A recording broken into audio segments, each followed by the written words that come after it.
ассалому алайкум. Қиссае ки мутолиа хоҳем кард аз забони худи яке аз қаҳрамонҳо меравад.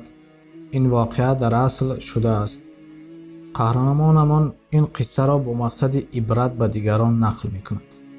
марҳамат тамошо кунед ва ҳаловати имонӣ баред. зани солиҳа мекобам. номи қисса. солам ба 25 расида буд вақти зангириам расид. рӯзе дар ин бора модарам гап кушода буд. ман бошам фикр мекардам ки зани солиҳа бошад шуд. як хешамон ҳамсояшро пешниҳод кард ки духтари ба имон аст. ҳатто нисбати падару модараш ба имонтар аст. аз шунидани ин гапҳо хело қалбам шод шуда буд. майлаш рафта як бинем. ба он ҷо рафтем, бо падару модараш суҳбат кардем. он вақт фақат падару модари духтар гап мезад. ман хаб меистодам ва ман сухан ҳам надоданд. тӯй бояд дар ресторанҳои пеши пеш шавад. фалон ҳофизҳоро бояд дар тӯй даъват кунӣ. мебелҳои қиматро харидорӣ кунӣ ва мошини тӯй пеши пеш бошад, чунки ҳамсоя чунин карда буд. шарм доштам то ба модарам гӯям ки хез аз ин ҷо равем. бо духтарамон ва хӯрда бин, гуфтон мард. дар доираи қоидаҳои исломӣ бо духтар вохӯрӣ кардем. 15 намуд ангушвору гӯшворҳои гуногун, фаттаи пеши пеш, ресторани боҳашамат. чӣ гуфтанама намедонистам. ман фақат як духтари солиҳа мекобам. хоҳишҳои ӯро бошад охираш маълум набуд. худамро ба оинаи дар он ҷо буда назар кардам. сару либосам шоҳона набуд. духтар 25 дақиқа гап зад. шумо чиҳоро мехоҳед? пурсид духтар. дар фикрам гуфтам тез аз ин ҷо хеста рафтанро хоҳиш дорам. ин қадар ба молу мулки дунё меҳр дорад чӣ гуна солиҳа аст. шумо чиро мехоҳед? боз як маротибаи дигар пурсид. фақат зани солиҳа, гуфтам ва аз ҷоям хеста рафтам. дар роҳ мерафтем, занги телефонӣ шуд. бинам тағоям Фарҳод. гуфт ки онҳо ҳамсояи хуб доранд. дар он ҷо низ як духтари солиҳа аст. онҳо оилаи хубанд. ман онҳоро аз хурдӣ медонам. ба тағоям гуфтам ки меравем. самти роҳро дигар кардему бо модарам ба хонаи тағои Фарҳодам рафтем. дар 15 дақиқа дар он ҷо шудем. суханро аз кӯдакиҳои ман оғоз кардам.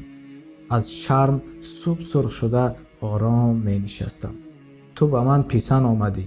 ман фақат бахти ҷавононро мехоҳам, гуфта падари духтар орзуҳои бепоёнашро сар кард. аз ҳою ҳавасҳои он мард хобам гирифт ва дар охири гапаш писарам дар қимор бохтааст ва онҳо ба қарз ғарқ шудаанд. бояд ан қарзро кандан дар кор, гуфт он мард. то он қарзҳоро наканем, тӯй намешавад. аз шунидани ин гапҳо ҳис кардам ки аз болоям касе оби хунук рехт. чанд муддат чашмамро аз замин накандам. тағои Фарҳодам пешниҳод кард ки бо духтар вохӯрӣ кунам. ин духтар низ мисли духтари пешина фақат хоҳиши зиёд дошт. овозаш дар гӯшам ғиҷҷирос мекард, аммо намефаҳмидам ки чиҳоро хоҳиш карда истодааст. телефон шуд. бо телефон гап заду телефонро гузошт ва боз телефон шуд ва боз гап зад. қаҳрам баланд шуд. пурсидам: ӯ ки аст, ки бо телефон гап мезанӣ? ҷавоне ки бояд ба ӯ хонадор мешудам, аммо ҳозир ҷудо шудем, дигар намехоҳам. чаро намехоҳӣ? маро бо як писар чой нӯшида истода будам, дид. бо ҳам ҷанҷол кардем. кӣ буд он писар? мизоҷам. ту чӣ кор мекардӣ?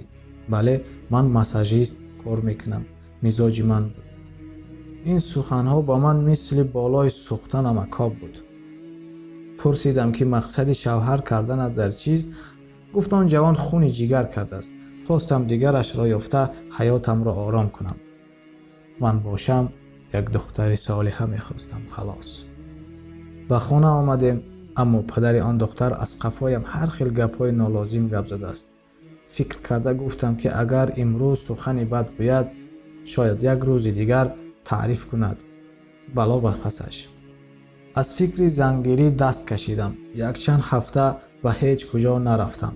шабо ба балкон баромада در هوای فارم نشسته کتاب مطالعه میکردم. همسایه روبرویمان شبانه کار میکرد. از این رو وی ساعتهای 9 شب به کار میرفت. از قفای وی کودکش گریه میکرد و اپه‌اش باشد او را برآورده در بالکن بازی می‌درآورد. هر وقتا که فرصت میشد با آن صحبت میکردم. این حالت بسیار تکرار می‌یافت. از این خودم خسته شده بودم. روز کتاب قیامت و آخرت را گرفته به بالکن برآمدم و آن دختر نیز برآمد و از من پرسان شد که هر بیگاه چه کتاب می‌خوانید؟ قیامت و آخرت. اگر خواهی به تو نیز می‌دهم. بسم الله گفتم و کتاب را به او دراز کردم. او این کتاب را گرفت و به خانه در آمده رفت و دیگر او را در بالکن ندیدم. و فکرم به خواندن کتاب مایل کرده بود. از فکر زنگیری تماما دست کشیده بودم. فکر میکردم که این کار خیلی دشوار است. همین طور ماه‌ها گذشت. در این دوره با مادرم به خانه یک چند دختر رفتیم. اما به هیچ کدام آن مایل نکردم. روزی سه‌شنبه بود. شب 2 رکعت نماز خوانده و خواب کردم. و خواب عجیب دیده بیدار شدم و به بالکن برآمدم.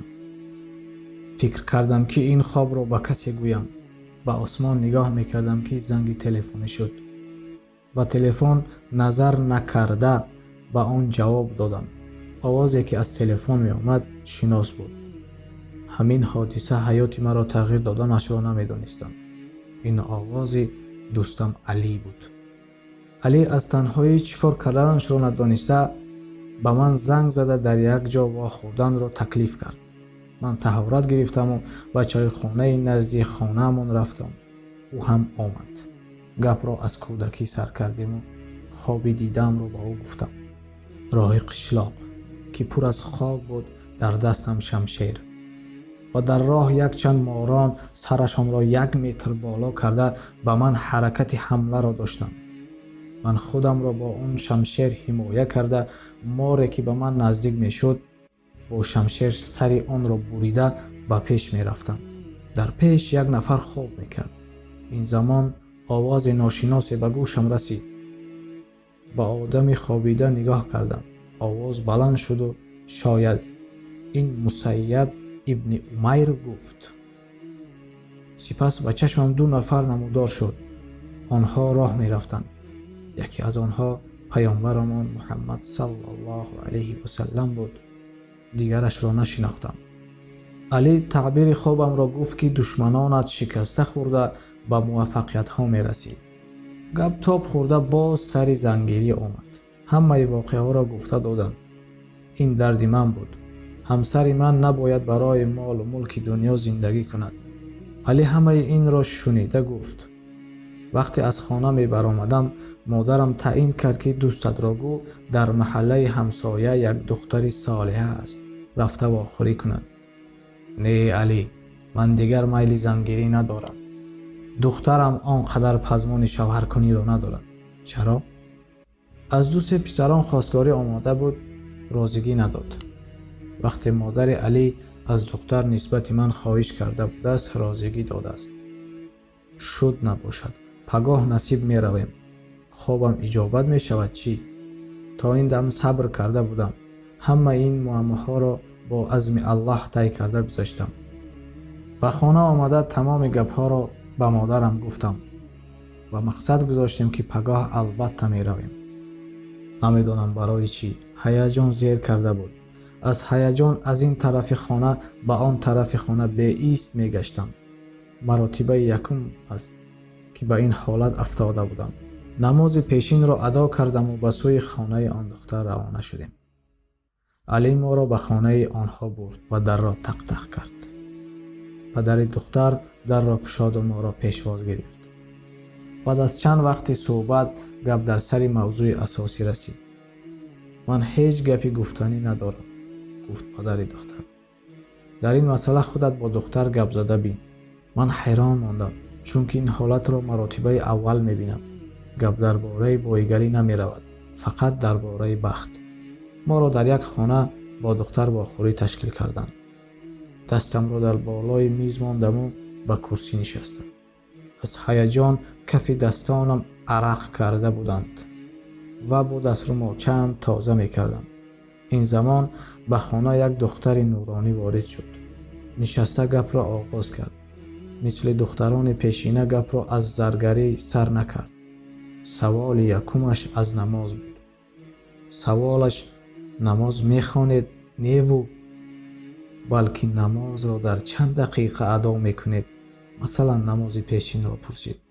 در 15 دقیقه. چقدر پول جمع کرده اید؟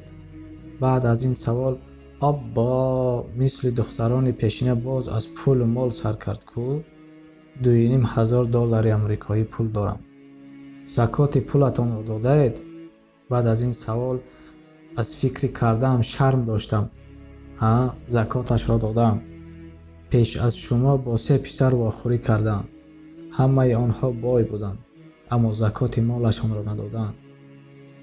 چیزی که می دانستند این بایگری بود. همه گپ‌هایشان به بایگری رفته می چسبید. از دین و دیانت خبری نداشتند. نمازم نمی خواندند. اولین سوالم به شما از نماز بود. چون که کسی که نماز را با خشوع و آرامی ادا می کند از او یگان وقت گندگی نمی آید. آنها حق عائله‌شان را به جا می بیارند. برای همه برابرند. کسی را به نظر پس نمی بینند و ظلم نمی کنند.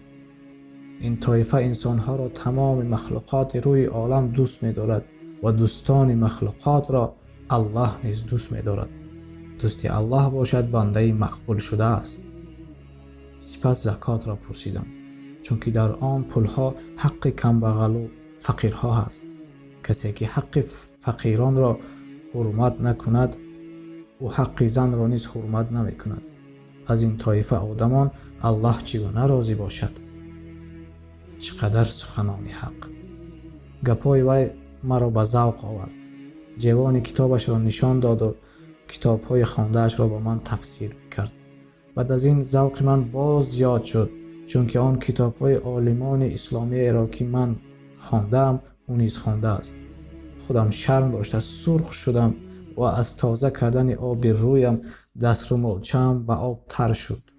دیگر سوال پیدا کرده نتوانستم، چون که وی همه چیزها را من نپرسیده میگفت. در آخر او خواست با مادرم واخوری کند. من خستم و به بیرون برآمدنی شدم. دسترومالم به زمین افتاد. برای گرفتن شرم داشتم. با مادرم 10 دقیقه در درون صحبت کردم. بعد از برآمدن مادرم رخصت پرسیدیم و رفتیم. هر دو طرف خیلی ممنون بودند. از مادرم عاید چی صحبت کردنشان را پرسیدم. او پرسید است که مناسبت من نسبت مادر و اهل عائله‌ام چگونه است. چون که از نفر پدر و مادرش راضی نیست الله نیز راضی نمی شود. خانه رفتیم و به پدرم گفتم. او نیز خرسند شد. تورات گرفتم و 2 رکعت نماز خواندم. این زمان در خیالم خواب دیدم آمد. با شمشیر دستم تمام مشکل‌ها را برهنه کردم و به موفقیت رسیدم.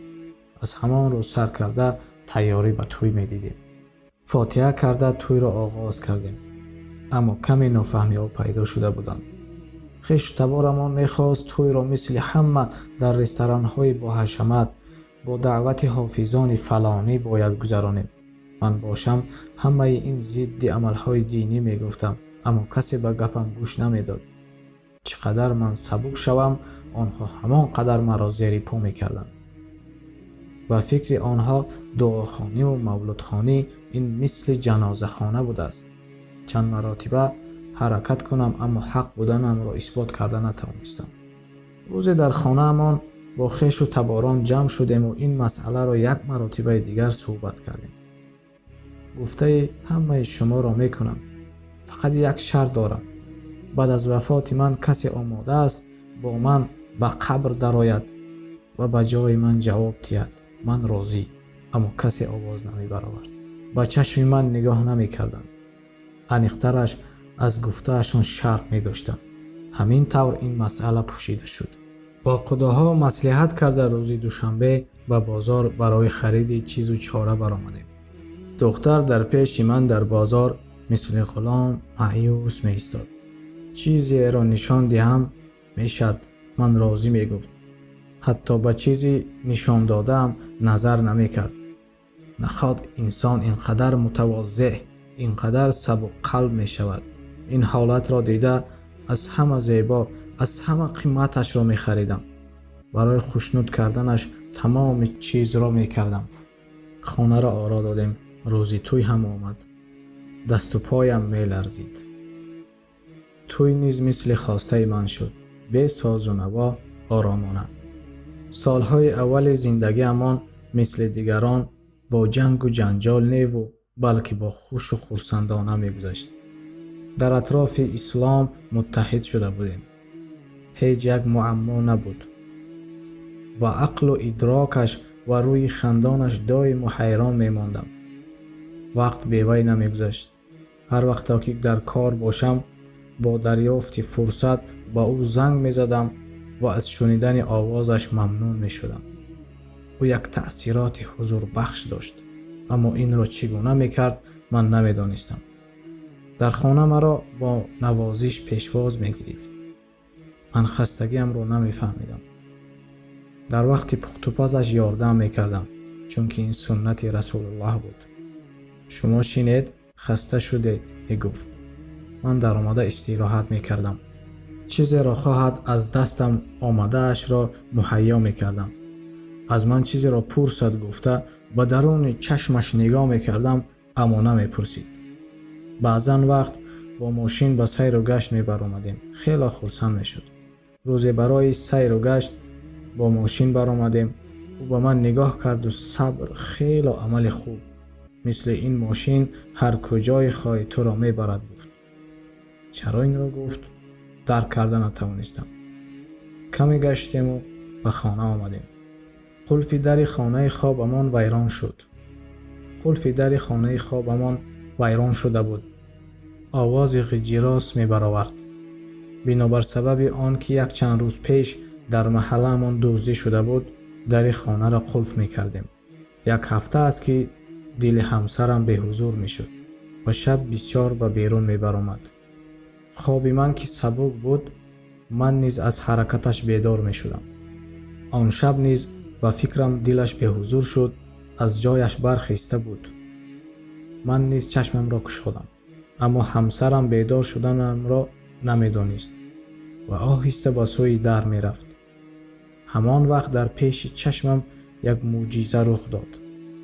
با مقصد مرا بیدار نکردن، او در قلف کرده را قلفش را نگشاد و بسم الله الرحمن الرحیم گفت و در را نگشاده به بیرون برآمد. سبحان الله. من به چشمانم باور نداشتم. چگونه او قلف در را نگشاده به بیرون برآمد؟ من به هیجان آمده بودم. از بدنم عرق جاری می شد. دو چشمم به در نگران شده ماند. از تریزه خانه خواب چراغ گریان حمام نمودار بود. دست و رویش را شست و چراغ را خاموش کرد. من خودم را به مثل خوابیده انداختم. او باز در را نگشاده به خانه در آمد. تپش دلم باز تیزتر شد.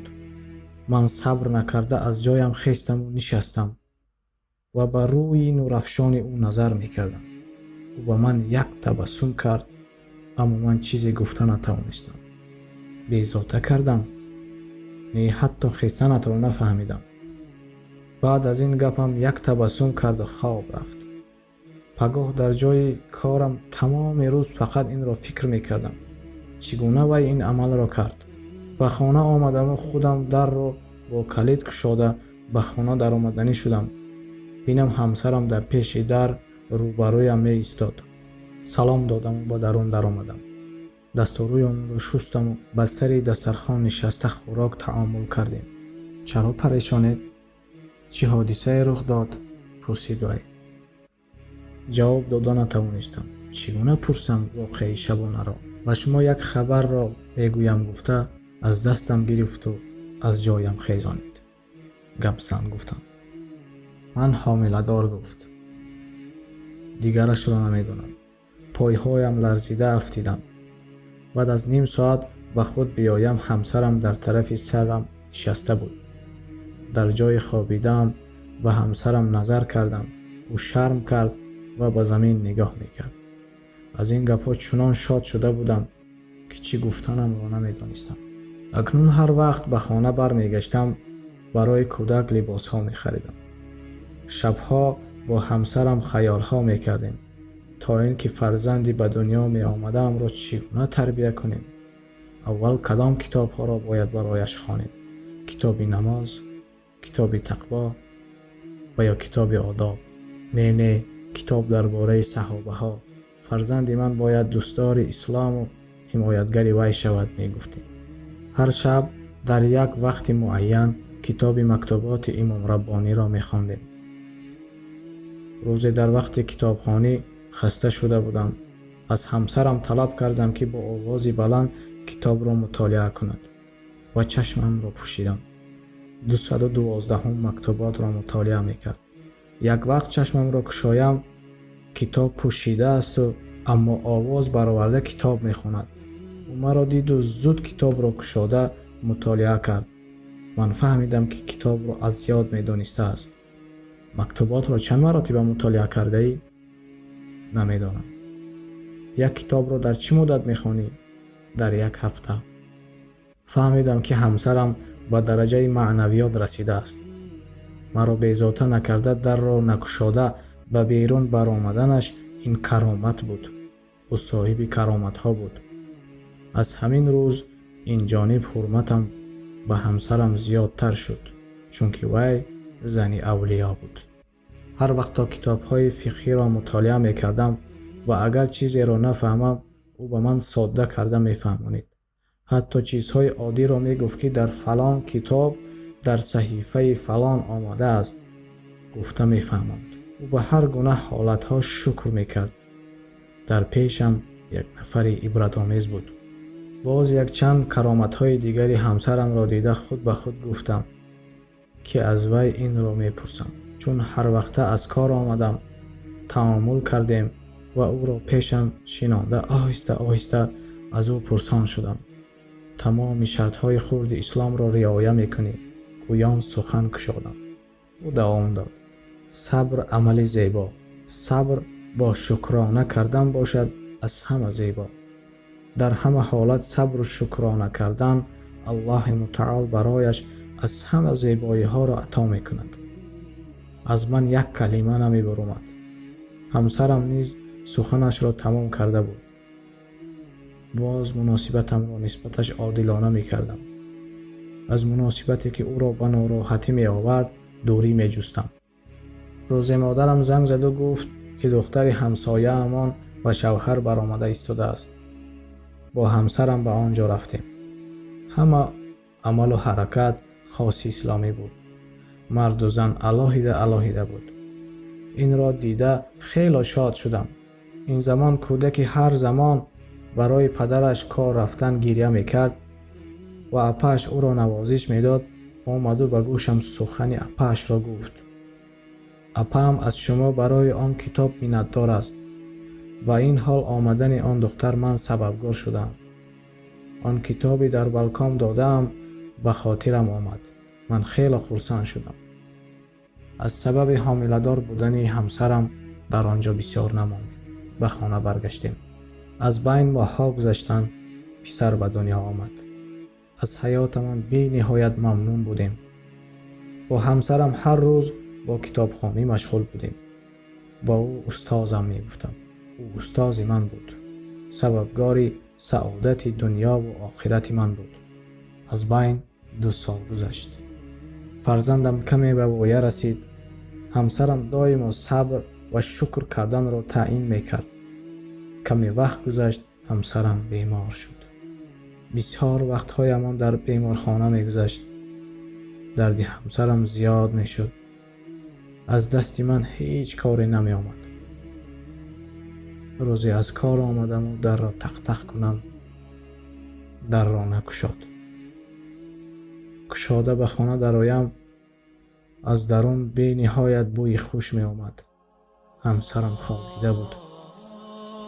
اول گمان کردم که از خستگی سخت خوابش برده است. وقتی زیاد خواب کرد خواستم بیدار کنم. بینم جان به جبار داده است. وفات کرده است.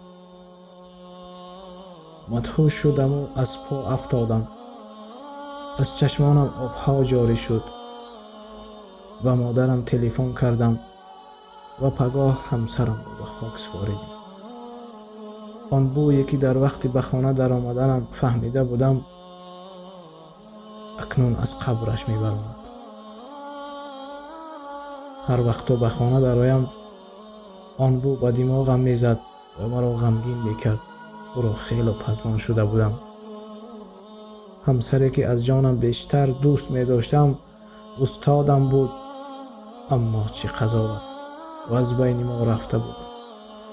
هر کار را به مثل گفته او می‌کردم. از صبر کردن دیگر چاره نداشتم.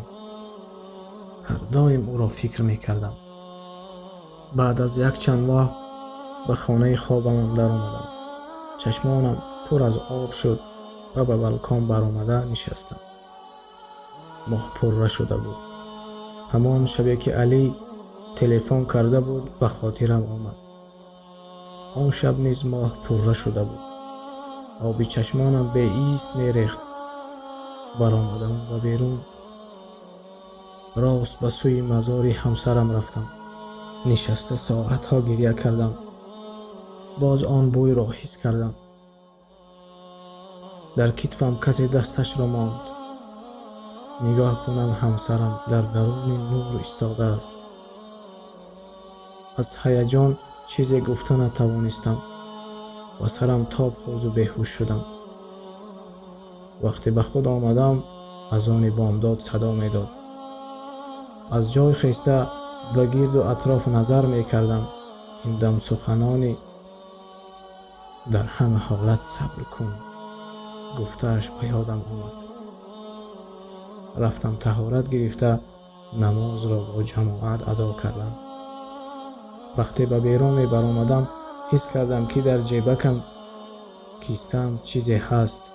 دست انداخته بینم دسترومالچه. وقتی که بار اول در خانه همسرم واخوری کرده بودم آن دسترومالچه‌ای که در آنجا افکنده بودم حمام را یافتم. پس او آن دسترومالچه را گرفته تا این دم نگاه داشته است. دسترومال بوی خوشی به من نامعلوم میکرد. این واقعه در حقیقت شده گذشته است. نفری که این حکایه را نوشته است جمله های آخرش این گونه است: این واقعه را من از دفتر حیات پدرم گرفته نوشتم. در حکایه آن مرد پدرم، آن زن اولیا مادرم و آن کودکی که به دنیا آمده بود این منم. صبر و شکر این قناتی که انسانها را به قله ها میبرد. الله تعالی همین گونه همسر را به همه‌تان نصیب کند.